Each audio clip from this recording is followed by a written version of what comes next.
नमस्ते क्लास, सत श्री अकाल। जमात नौवीं। अज असीं पढ़ांगे पाठ नंबर 1 जे तू अकल लतीफ। बाबा फरीद जी दे लिखे हुए श्लोक ने और साहित्यिक किरना एक जिहड़ी किताब का नाम है।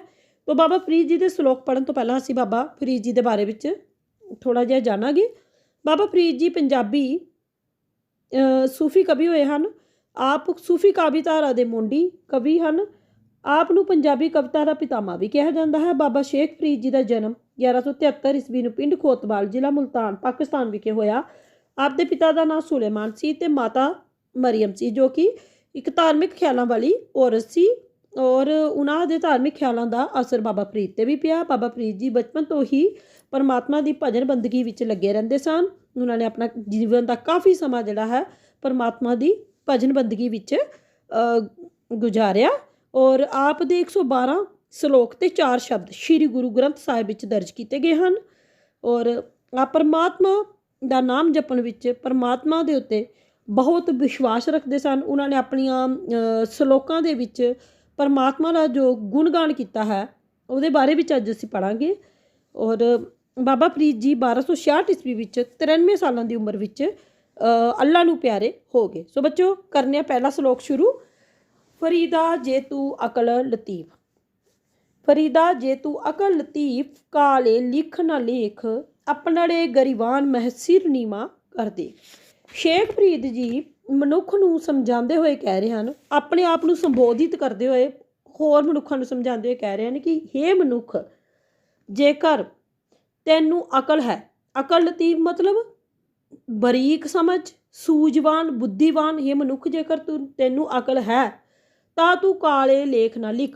काले लेख मतलब माड़े कर्म ना कर, कुकर्म ना कर, बुरे काम ना कर और चंगे काम कर। तो शेख फरीद जी मनुख नूं कह रहे हैं कि हे मनुख, जेकर तैनू जरा भी अकल है तां तू माड़े काम ना कर, चंगे काम कर। तू अपने ज्ञान दे अहंकार विच भी ना आ ते दूजियां दी निंदा भी ना कर, चंगे काम कर। और उस तो अगे लिखा होया अपनड़े गरीबान महसिर नीवा कर। तो शेख फरीद जी कह रहे हैं कि हे मनुख, तू दूसरे दियां बुराइयां ना कर, क्योंकि दूसरे दियां बुराइयां करन तो पहला मनुख नूं अपने अंदर झांती मार के वेखना चाहिदा है। अपनड़े गरीबान मतलब अपने मन दे अंदर, महसिर मतलब सिर नीवा करके देख। मनुख नूं दूसरे दियां बुराइयां कड्ढण तो पहले अपने मन दे अंदर भी झांक के वेखना चाहिदा है, क्योंकि मनुख दा हर एक मनुख जिहड़ा है उस विच कोई ना कोई कमी भी जरूर हुंदी है। इस करके सानू दूसरे दियां बुराइयां नहीं करनियां चाहिदियां, दूसरिਆਂ दे नुक्श नहीं कड्ढने चाहिए, क्योंकि हर एक मनुख दे अंदर कोई ना कोई कमी जरूर हुंदी है। दूसरिਆਂ दे नुक्श तां ਉਹੀ ਕੱਢੇਗਾ ना जिस मनुख दे अंदर कोई भी कमी ना होवे। ते दुनिया दे विच ऐसा कोई भी इंसान नहीं है जिस दे अंदर कोई भी कमी ना होवे।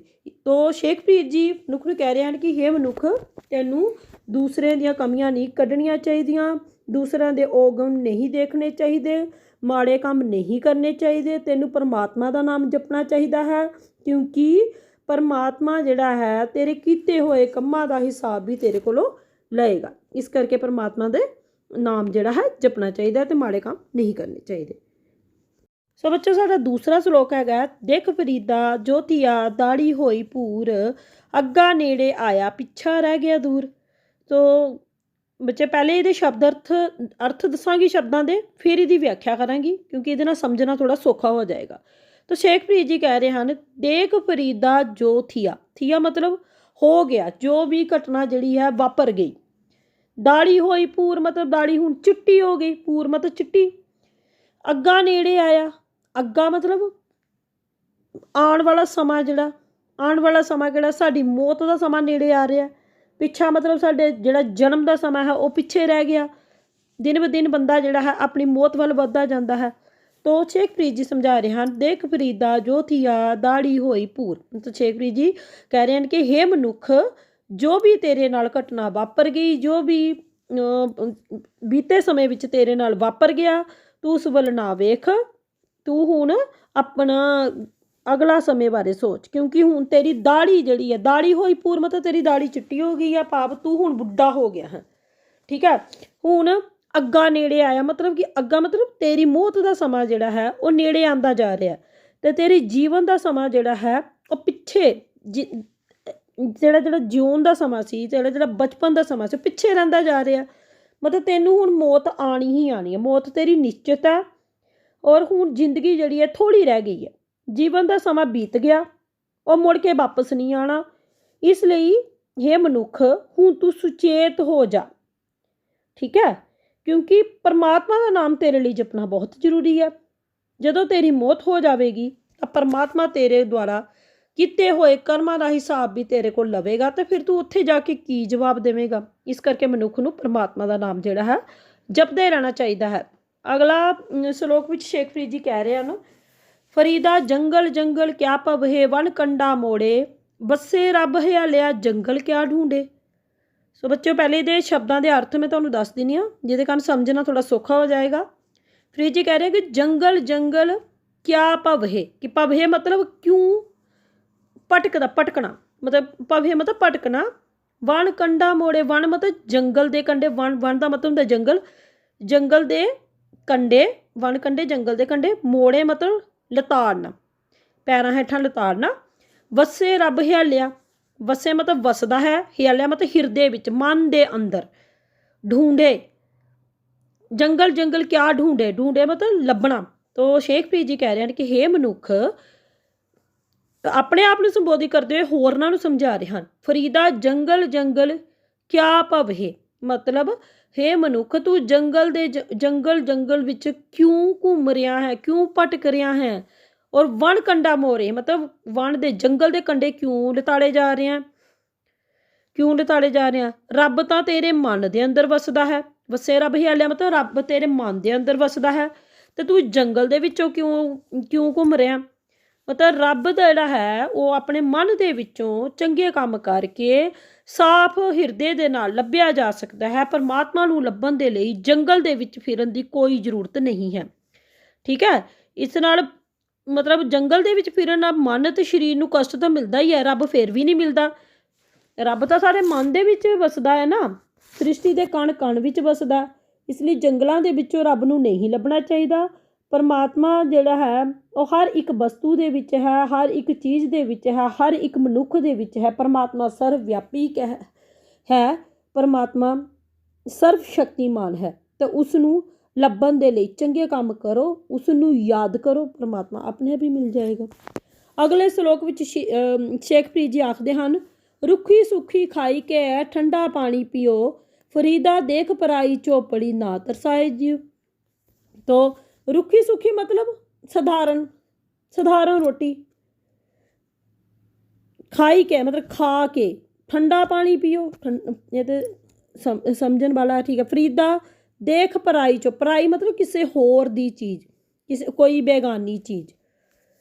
ਚੋਪੜੀ ਮਤਲਬ ਘਿਓ ਲੱਗੀ ਰੋਟੀ, ਤਰਸਾਏ ਮਤਲਬ ਤਰਸਾਉਣਾ, ਲਾਲਚ ਵਿੱਚ ਆਉਣਾ, ਤਰਸਾਏ ਜੀਓ ਮਤਲਬ ਜੀ ਮਤਲਬ ਮਨ। ਤੋ ਸ਼ੇਖ ਫਰੀਦ ਜੀ ਕਹਿੰਦੇ ਹਨ ਕਿ ਹੇ ਮਨੁੱਖ, ਤੈਨੂੰ ਆਪਣੇ ਘਰ ਦੇ ਵਿੱਚੋਂ ਮਿਹਨਤ ਦੇ ਨਾਲ ਜੋ ਵੀ ਕੋਈ ਕਮਾਈ ਹੋਈ, ਜੋ ਵੀ ਕੋਈ ਰੁੱਖੀ ਸੁੱਖੀ ਰੋਟੀ ਮਿਲਦੀ ਹੈ, ਉਹਨੂੰ ਖਾ ਕੇ ਉੱਤੋਂ ਠੰਡਾ ਪਾਣੀ ਪੀ ਲੈ ਤੇ ਪਰਮਾਤਮਾ ਦਾ ਨਾਮ ਲੈ। ਤੈਨੂੰ ਦੂਸਰਿਆਂ ਦੇ ਘਰਾਂ ਦੇ ਵਿੱਚ ਘਿਓ ਲੱਗੀ ਹੋਈ ਚੁੱਪੜੀ ਰੋਟੀ ਵੇਖ ਕੇ ਆਪਣਾ ਮਨ ਨਹੀਂ ਤਰਸਾਉਣਾ ਚਾਹੀਦਾ, ਕਿਉਂਕਿ ਦੂਸਰਿਆਂ ਦੇ ਘਰਾਂ ਵਿੱਚ ਚੁੱਪੜੀ ਰੋਟੀ ਵੇਖ ਕੇ ਆਪਣਾ ਮਨ ਜਿਹੜਾ ਦੁਖੀ ਕਰਨ ਦਾ ਕੋਈ ਫਾਇਦਾ ਤਾਂ ਹੈ ਨਹੀਂ, ਠੀਕ ਹੈ। ਤਾਂ ਇਸ ਕਰਕੇ ਤੈਨੂੰ ਆਪਣੇ ਘਰ ਦੇ ਵਿੱਚੋਂ ਜੋ ਵੀ ਕੁਛ ਰੋਟੀ ਜਿਹੜੀ ਤੇਰੀ ਮਿਹਨਤ ਦੀ ਕਮਾਈ ਹੋਈ ਰੁੱਖੀ ਸੁੱਖੀ ਰੋਟੀ ਮਿਲ ਰਹੀ ਹੈ, ਉਹਨੂੰ ਖਾ ਕੇ ਉੱਤੋਂ ਠੰਡਾ ਪਾਣੀ ਪੀ ਤੇ ਪਰਮਾਤਮਾ ਦਾ ਸ਼ੁਕਰਗੁਜ਼ਾਰ ਹੋ ਜਾ ਕਿ ਪਰਮਾਤਮਾ ਤੈਨੂੰ ਇੰਨਾ ਤਾਂ ਦਿੰਦਾ ਹੀ ਪਿਆ ਨਾ। ਅਗਲੇ ਸ਼ਲੋਕ ਵਿੱਚ ਸ਼ੇਖ ਫਰੀਦ ਜੀ ਕਹਿੰਦੇ ਹਨ, ਬਿਰਹਾ ਬਿਰਹਾ ਆਖਿਆ ਬਿਰਹਾ ਤੂੰ ਸੁਲਤਾਨ, ਫਰੀਦਾ ਜਿਤ ਤਨ ਬਿਰਹਾ ਨਾ ਉਪਜੈ, ਸੋ ਤਨ ਜਾਣ ਮਸਾਨ। ਸੋ ਸ਼ੇਖ ਫਰੀਦ ਜੀ ਬੰਦੇ ਨੂੰ ਸਮਝਾ ਰਹੇ ਹਨ। ਪਹਿਲੇ ਬੱਚੇ ਦੇ ਸ਼ਬਦਾਂ ਦੇ ਅਰਥ ਪੜ੍ਹਾਂਗੇ, ਫਿਰ ਮੈਂ ਅੱਗੇ ਵਿਆਖਿਆ ਕਰਾਂਗੀ, ਕਿਉਂਕਿ ਅਰਥਾਂ ਤੋਂ ਬਿਨਾਂ ਵਿਆਖਿਆ ਸਮਝ ਨਹੀਂ ਆਉਂਦੀ। ਬਿਰਹਾ ਮਤਲਬ ਵਿਛੋੜਾ, ਸੁਲਤਾਨ ਮਤਲਬ ਵੱਡਾ, ਕੋਈ ਵੱਡਾ ਵਿਅਕਤੀ ਜਾਂ ਰਾਜਾ ਦੇ ਸਮਾਨ ਜਿਹੜਾ। ਜਿੱਤ ਮਤਲਬ ਜਿਸ, ਤਨ ਮਤਲਬ ਸਰੀਰ, ਮਸਾਨ ਮਤਲਬ ਮੁਰਦਾ।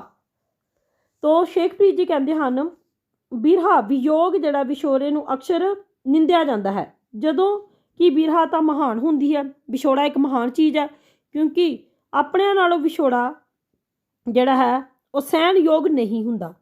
विछोड़े विच अपने नाल मिलाप की ताक तेज हुंदी है। हर वक्त अपने दी याद आंदी रहिंदी है।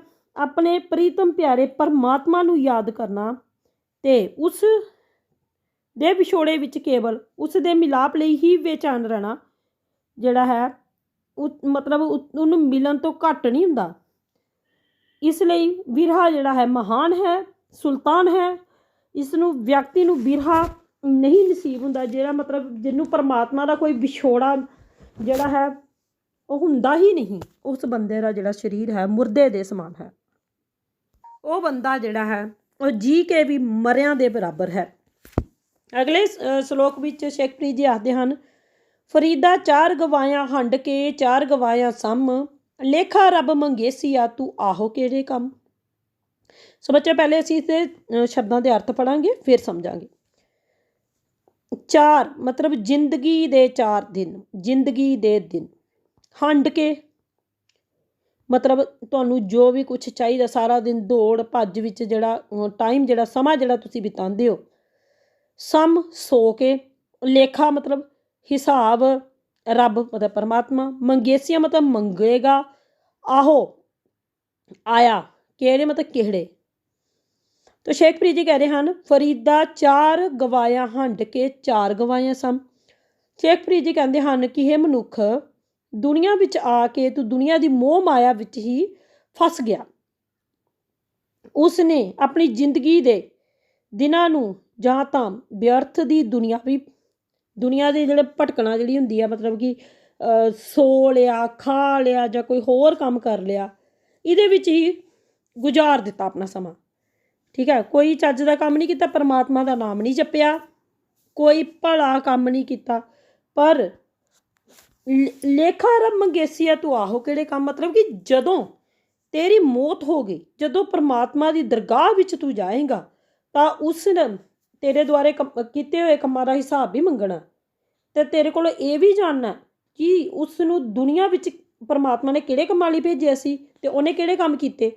पर परमात्मा ने जीव नूं दुनिया दे विच चंगे कर्म करन लई, नेकी करन लई ते परमात्मा दा गुणगान करन लई भेजिया। जद कि मनुख जिहड़ा है दुनिया विच झूठी प्रीत मोह माया चुगली निंदिया इहो जे कम्मां विच उलझ के परमात्मा दा नाम जिहड़ा है भुल जांदा है। ठीक है, तो परमात्मा नूं याद ही नहीं करता, तो जदों उहदी मौत हुंदी है परमात्मा उहदे कोलों हिसाब मंगदा तो फिर उहनूं कोई जवाब ही नहीं आंदा, फिर उहनूं कोई गल ही नहीं आंदी। तो शेखप्रीत जी कह रहे हैं कि हे मनुख तू पहले ही संभल जा। ठीक है, अपनी जिंदगी का जिहड़ा समा है उहनूं चंगे कम्मां विच ला ते परमात्मा दा नाम जपण विच ला, तां जो तैनूं मौत तो बाद परमात्मा दे दरबार दे विच शर्मिंदगी ना उठानी पवे। सो अगले श्लोक विच शेखप्रीत जी कहते हैं, बुढ़ा होया शेखप्रीत कंबन लगी दे, जे सो वरिया जीवना भी तन होशी खे। तो बच्चे पहले ये शब्दों के अर्थ समझांगे। दे मतलब शरीर, बुढ़ा होया शेखप्रीत ये तो समझ आ रहा। कंबना मतलब कंबना तो पता है ना, हिलना। लगी दे मतलब शरीर, जे सो वरिया, सो मतलब 100 100 जिन्हें कहते वरिया मतलब साल, जीवना मतलब जिउना, भी धन होशी खे मतलब होशी मतलब हो जाएगा, खे मतलब मिट्टी या सुआ। तो शेखप्रीत जी कह रहे हैं कि हे मनुख तैनू परमात्मा का नाम जपना चाहिए, क्योंकि जदों मनुख क्या कि बुढ़ा होया शेखप्रीत कंबन लगी दे, जदों बंदा बुढ़ा हो जाता है तो उहदा जिहड़ा शरीर है कंबन लग पैंदा है। ठीक है, वो पहला वांग जवान ते ताकत वाला नहीं हो सकता। ज्यों ज्यों उसकी उम्र बढ़ती जाती है त्यों त्यों उसका शरीर जिहड़ा है वो ढलदा जाता है। तो आखिर उसने एक दिन ऐसा भी आता है जदों बंदे की मौत हो जाती है तो उसनूं मिट्टी भी हो जाना पैंदा है। तो शेखप्रीत जी कह रहे हैं जे सो वरिया जीवना भी धन होशी खे, मतलब जेकर तू 100 वरे भी जिए, ठीक है, जेकर किसी बंदे की उम्र 100 वरे भी हो जाए तो भी उन्होंने मौत आनी ही आनी है। ठीक है, तो भी उन्होंने मिट्टी दे विच मिलना ही पैना है। ठीक है, क्योंकि मौत जिहड़ी है निश्चित है। मनुख कदे भी इस धरती के उत्ते पक्के तौर पर जिंदा नहीं रह सकता। मौत एक अटल ਸੱਚਾਈ ਹੈ, ਸਾਡਾ ਸਰੀਰ ਨਾਸ਼ਵਾਨ ਹੈ। ਇਸ ਕਰਕੇ ਹੇ ਮਨੁੱਖ, ਤੂੰ ਪਰਮਾਤਮਾ ਦਾ ਨਾਮ ਜਪ, ਕਿਉਂਕਿ ਮਰਨ ਤੋਂ ਬਾਅਦ ਵੀ ਸਾਡੀ ਜਿਹੜੀ ਆਤਮਾ ਹੈ ਉਹਨੇ ਪਰਮਾਤਮਾ ਦੇ ਵਿੱਚ ਸਮਾਣਾ ਹੁੰਦਾ ਹੈ। ਤੇ ਉਸ ਪਰਮਾਤਮਾ ਦੇ ਵਿੱਚ ਸਾਡੀ ਆਤਮਾ ਸਮਾਨ ਤੋਂ ਪਹਿਲੇ ਅਸੀਂ ਕਿਉਂ ਨਾ ਉਸ ਪਰਮਾਤਮਾ ਨੂੰ ਯਾਦ ਕਰੀਏ, ਕਿਉਂ ਨਾ ਅਸੀਂ ਚੰਗੇ ਕੰਮ ਕਰੀਏ, ਤਾਂ ਜੋ ਉਹਦੇ ਦਰਬਾਰ ਦੇ ਵਿੱਚ ਜਾ ਕੇ ਸਾਨੂੰ ਸ਼ਰਮਿੰਦਾ ਹੋਣਾ ਪਵੇ। ਸੋ ਬੱਚਿਓ, ਸ਼ੇਖ ਫਰੀਦ ਜੀ ਦੇ ਸਮਝਾਏ ਹੋਏ ਇਹ ਸਲੋਕ ਜਿਹੜੇ ਹੈ ਬੱਚਿਓ, ਇਹਨਾਂ ਦੀ ਵਿਆਖਿਆ ਮੈਂ ਕੀਤੀ ਹੈ। ਸੋ ਸ਼ੇਖ ਫਰੀਦ ਜੀ ਪਰਮਾਤਮਾ ਨੂੰ ਬਹੁਤ ਜ਼ਿਆਦਾ ਮੰਨਦੇ ਸਨ। ਉਹਨਾਂ ਦੇ ਸਲੋਕਾਂ ਤੋਂ ਭਲੀ ਭਾਂਤੀ ਇਹ ਸਮਝ ਆਉਂਦਾ ਹੈ। ਸਾਨੂੰ ਉਹਨਾਂ ਦੇ ਸਲੋਕਾਂ ਨੂੰ ਧਿਆਨ ਵਿੱਚ ਰੱਖਦੇ ਹੋਏ ਉਹਨਾਂ ਦੇ ਕਹੇ ਅਨੁਸਾਰ ਚੱਲਣਾ ਚਾਹੀਦਾ ਹੈ। ਧੰਨਵਾਦ।